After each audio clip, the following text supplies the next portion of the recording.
Hi ladies and gentlemen, welcome to another episode of Life with Siphe. I am Siphe and I'm a girl from South Africa living in America, and that is the name of the episode today. So I have been promising a few friends of mine and a few people I know an episode on this because I really feel like it's my responsibility as a South African, as an African, to just share my experience because I don't see it just as my experience.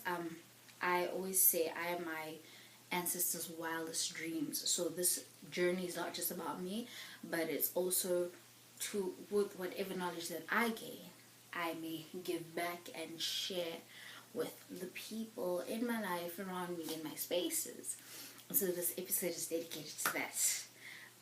Just to mention, I have literally been wanting to do this episode, but then again, it needed to be very authentic for me, so I really needed to take time to put it together. And I guess for me, I'm always looking for signs as to when to sit down and to really do my videos. And I guess the last push for me was what I just experienced. I just come from Afro Punk. It's a festival that is very well known. If you don't check it out online, it has changed my life. That I will dive into a bit later into the video. But to start with tonight's episode, which is a South African girl living in New York City, Brooklyn. A little history of myself. So I am Siphe, and I was born in a place called Mthatha in the Eastern Cape in South Africa. And I studied in different places, went to school in different places. Eventually, I did university / college in Port Elizabeth in the Eastern Cape. From there, I started working. Then I basically just had to ask myself what was my purpose in life, because I was not fulfilled being in the office and doing what I was doing. And as I asked this to God started making shifts and moves in my life, and He literally landed me in the heart of the world, New York City, the Big Apple, skyscrapers, yellow cabs, the whole shebang. Before I knew it, I was here. I'm gonna be totally honest, and again, this is my experience. I got here. First month was hell, literally. I cried every day. I called home about 1,011,000 times, if there's a number as such. If I could literally just pay $10 to catch a taxi to go back home, I would have done it the minute I landed in the US, okay? To a point I even said to my mother, I come from a very small town, but it's become big now, right? But I had the chance to move to a city, so I know the city life. I'm used to city life. I've lived in Cape Town. I visited Johannesburg a lot. So I said to my mom, I swear, if I had moved from Mthatha to here, I would have not made it. I would have probably had a panic attack, stroke. I don't know. I just would have not made it. But with the experience I still had of cities and coming to New York City, this place is a beast. She's beautiful. She's gorgeous. She will serve you your dreams in a platter, okay?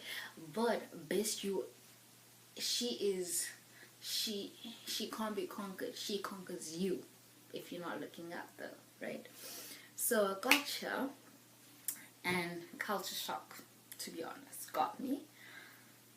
This place is fast. There's constant movement. You need to be focused. You need to know why you're here. You need to know what you want. And to be having a self-discovery journey in such a place, quite challenging. But I wouldn't have it any other way, because this place is the capital of the world, no doubt. Anything, anyone you want, you will find it in New York. If it's not in New York, it does not exist. That's how simple it is. And then, okay, gotcha.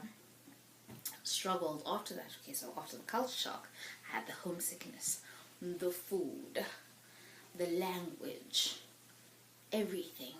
I felt I was missing stuff. I was constantly trying to grab onto whatever I could find that reminded me or gave me a sense of homeness. But basically, ladies and gentlemen, where I started feeling okay and feeling like I was living was when I stopped searching for all these things and actually just embraced where I was, because I felt like two legs, one was spread on the other side and the one on the other side. So to answer most questions that I've gotten, what a time to be alive, because I happened to be in America at a time where Black people in particular have the interest of wanting to know what Africa is about, and not just Africa, South Africa. And like, South Africans will get this. I never used to understand when people would be like, South Africans have that thing. Look, I think it's our spirit. I think it's Ubuntu. I think it's what's in our soil. I don't know. All Africans are beautiful, right? Everyone is beautiful, in fact. But there's something about South Africa. It's spread, the way we move, the way we communicate, just our aura, our vibe is nothing matched anywhere else in the world. And I got that when I came here. And now the thing for me has been, okay, I felt like I couldn't like New York. I couldn't love New York because then I would be letting go of my roots, or turning my back on my people, or trying to remove my Africanness. But being where I was today, Afropunk, just showed me that I am a South African at heart. Nothing can ever move that away from me. Nothing can ever remove that feeling, that reaction I get when I'm listening to a film, when that song comes and I move with the drums, I move with the beat in a way that no one else can, because I come from where I come from. My roots are my roots, irrespective of where I go. And again, it's just also sad how some people are gullible. Some people they're not doing the proper research they should be doing about Africa. I still get very strange questions like, how did I get here? Does South Africa have white people? Do we have electricity? You think in a first world country they would at least know that we, as a third world country, South Africa that is, are progressing as the times move on.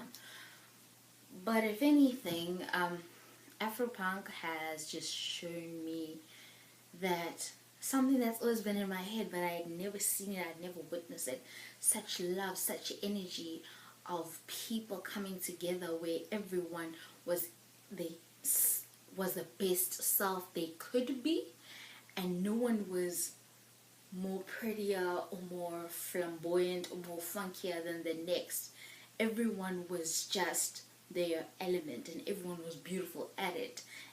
Like, different, the sayings, be you, the world will adjust.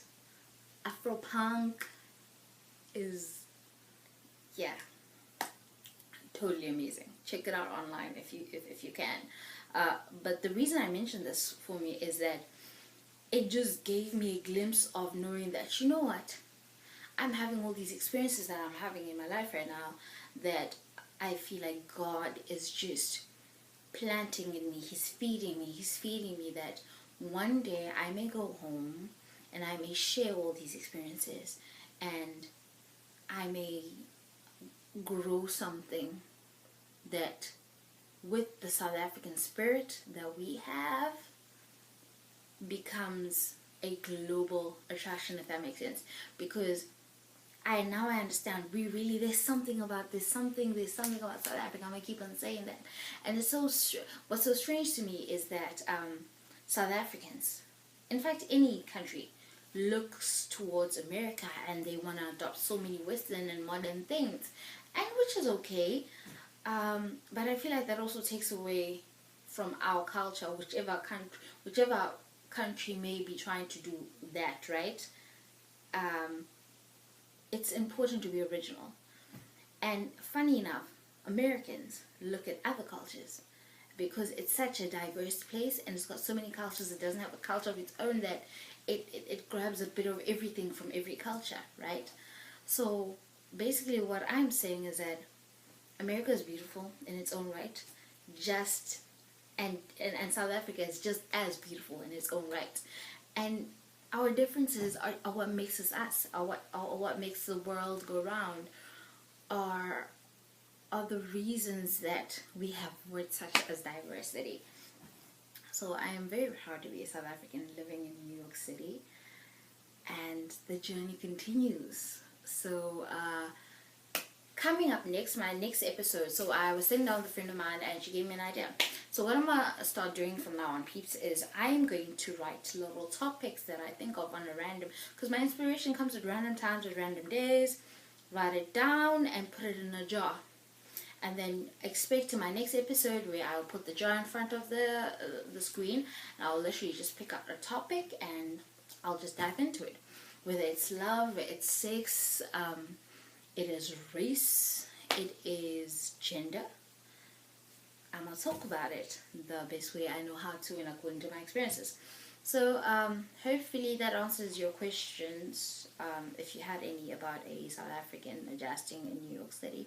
The more I post videos, the more I will elaborate on my experiences of being in New York.